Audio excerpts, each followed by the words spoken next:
السلام عليكم ورحمة الله وبركاته. حبايبنا عاملين ايه؟ ان شاء الله رب تكونوا بألف خير. بدأت معاكم الفيديو بكوبايتين شاي بالنعناع يستاهلوا دماغكم. كنت في السوق وجبت الكوبايات الحلوة قوي دي وجبنا نعناع، فهوريكم بقى جبت ايه من السوق.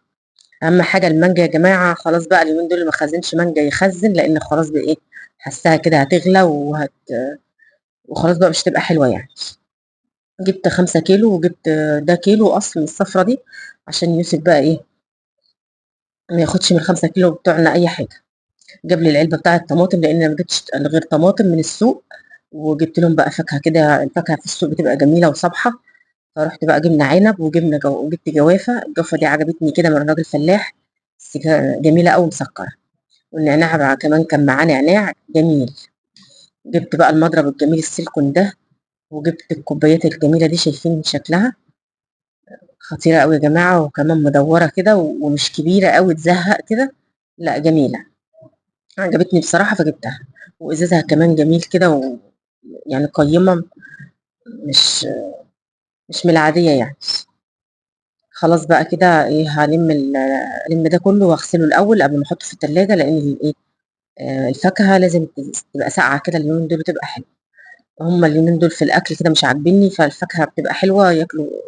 غسلتها لهم بقى وحطيتها لهم في التلاجة ياكلوا براحتهم. باحط بقى خل كده عليهم، لأن أنا جايباهم من السوق ولازمًا ايه أغسل كويس أوي في السوق ده بالذات. النعناع بقى من غير ما افكه كده هقطع بس الجذور بتاعته دي، واحطه بقى الاول اشطفه، وبعدين ايه انقعه شويه بالخل كده واروق عليه كويس قوي. وبعدين هجيب الصينيه وافرشه عليها ينشف، وبعدين اعبيه في برطمان واعينه.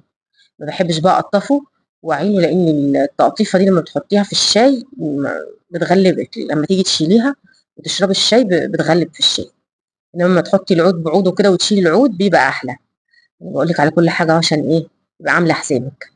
بس هو أصلًا نضيف ما فيهوش يعني عنود وحشة ولا حاجة، أنا قطعت الجذور بتاعته بالرابطة بتاعته وشيلتها خالص. وهاغسل بقى مرة و2 تحت مَيّة جارية كده، وحطيت شوية خل لغاية ما المَيّة بتاعته تنضف.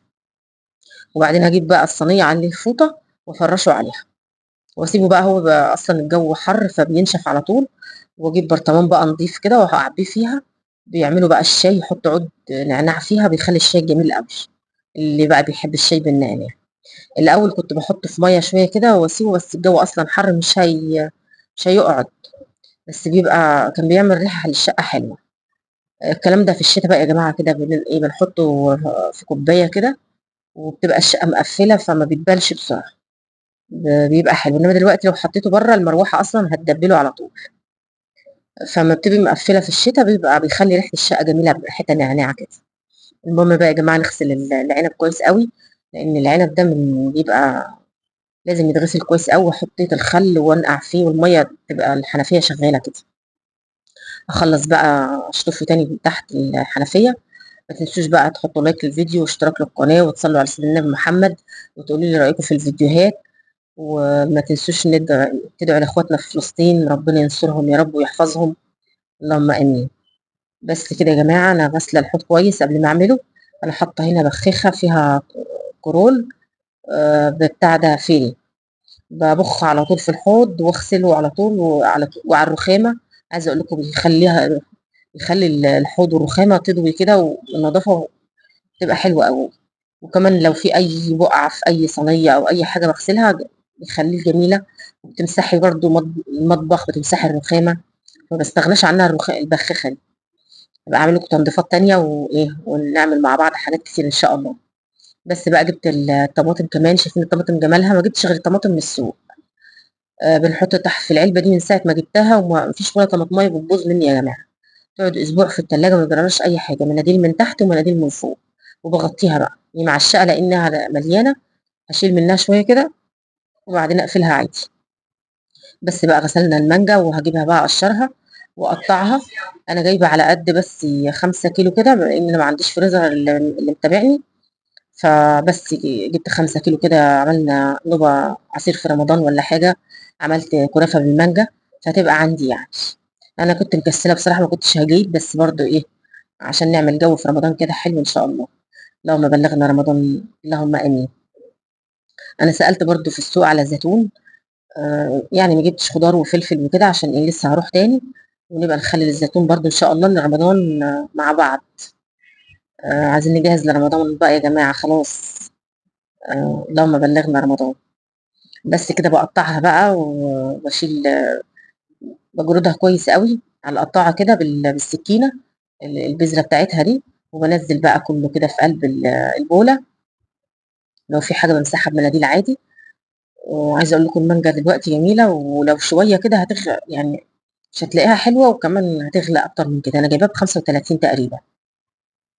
ف ه هي عزّها بقى. وعايزة أقول لِك بقى يعني لمّا كان عندي الفريزر كنت باجيب 5 ب5، لإن تقطيعها برضه وغسيلها وتقطيعها وتفريزها مش بتاخد وقت برضه يا جماعة وأنا لوحدي. ف5 ب5 كده ونقطّعهم. كده بقى قطّعت كُلّه دول 5 كيلو. بالبذر بقى بتاعهم بكُلّه، وألِم كُلّه بقى واغسله واغسل المواعين كُلّها وأعبّي بقى المانجا في الأكياس وأحطها في الفريزر. يعني أنا عملت ال5 كيلو 5 أكياس، كل كيلو في كيس، الكيس يبقى مليان لو عملت مانجا والّا حاجة. لو عملت كنافة يبقى الكيس مليان وحلو. وكمان لو عملت عصير أنا باحبها لفّة كده ما تبقاش مرقة، وبتبقى حلوة وهي تقيلة كده بتبقى حلوة. ما باكترلهاش المَيّة وباكتر فيها المانجا بتبقى حلوة. بس بقى كده يا جماعة خلّصنا تفريزة المانجا. زي ما قُلت لكم نبقى نفرّز الزيتون مع بعض نبقى كده خلّصنا بقى إيه. الحاجة اللي هي تعتمدي عليها في رمضان. مش تعتمدي عليها أوي بس بتبقى حلوة يعني إيه في رمضان كده لمّا يبقى عندِك حاجة وبتبقى حلوة. أفرّزهم بقى زي ما قُلت لكم في الأكياس مش هتاخد مكان يعني. وإن شاء الله بقى نبقى نجيب فريزر كده عشان نكتّر في الحاجات دي شوية. جِبت بقى عملنا كوبايتين شاي بقى شايفين جمالهم بالنعناع. وهنخلّصهم بقى ونعمل غدا بقى بعد يومنا بقى. ده يومنا من الأول. بس إيه، السوق بقى وغسيل الخضار وكل حاجة. وجِبت بقى معايا ده نُص من البانيه، قطّعته كويس أوي غسلته. وهاحط بقى هنا معلقة دهنة من الحلوة دي وفيها الدهن عليه الزيت. هاحط معلقة كبيرة كده. هاخرط بصلة حلوة وهاشوّح الفراخ. هنعمل يا جماعة رز بسمتي بالفراخ، بالخضار كمان. يعني أنا جِبت برضه نُص جزر. تجيبي جزر كان عندي جزر أصلًا وقطّعته كويس. وعندي بسلة متفرّزة. يعني كيس من غير جزر، فجِبت الجزر الطازة وقشّرته وقطّعته. عملت بقى صينية ناعمة وهاحط عليها الفراخ.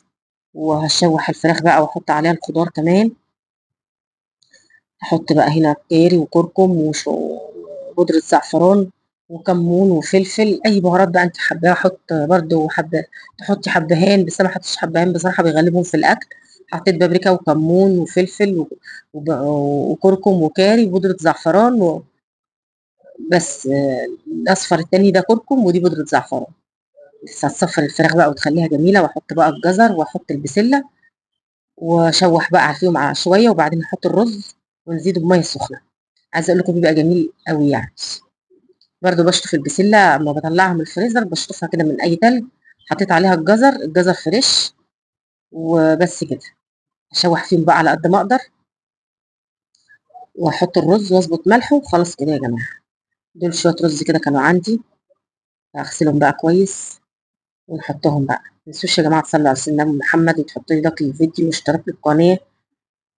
وتقولوا لي بقى على تهييسي ده. يالّا بقى الحمد لله. هاضبط ملح الرز بقى. على فكرة الأكلة دي جميلة أوي يا جماعة ومتكاملة كده. حطيت برضه مرق الدجاج وكلّه في حلة واحدة كده وخلاص. بعد تعب بقى السوق وتنضيفات تاني وطول النهار هرس بقى. فقُمت بقى كده عملت لهم إيه، أكلة سريعة كده. بس كده الفراخ في قلب الرز في قلب الخضار. وكانت خطيرة بصراحة. قلبتها كده على صينية مع ليمونتين مخللين. وده كان يومنا بقى. يا رب الفيديو يعجبكم. وما تنسوش زي ما قُلت لكم تحطّوا لي لايك للفيديو، ده أهم حاجة يا جماعة بيرفع معايا الفيديو. ويعني يا رب القناة تكون عاجباكم. بس كده بقى إيه، شوّحت على قد ما أقدر كده وزدتها بقى مَيّة سخنة. بس كده. نعمل حساب الرز يا جماعة. الرز لمّا تشوفوه لو بيحب المَيّة تزوّدوا له مَيّة، ما بيحبش المَيّة لو لسه أول مرّة بتعمليه ما تزوّديش مَيّة. ولو لسه ما استواش بتزوّدي إيه، شوية مَيّة سخونة. بس كده يا جماعة شايفين جمال الرز بالخضار بقى بالفراخ. كان طعمه خطير. يا رب الفيديو يعجبكم والرز يعجبكم. شايفين جماله؟ بس كده، بقول لكم مش عايز غير زيتونتين اتنين مخللين اللي احنا مخللينه، وخلاص كده ايه، تمام التمام. جبنا بقى بولة زيتون، ويا رب الفيديو يكون عجبكم. سلام.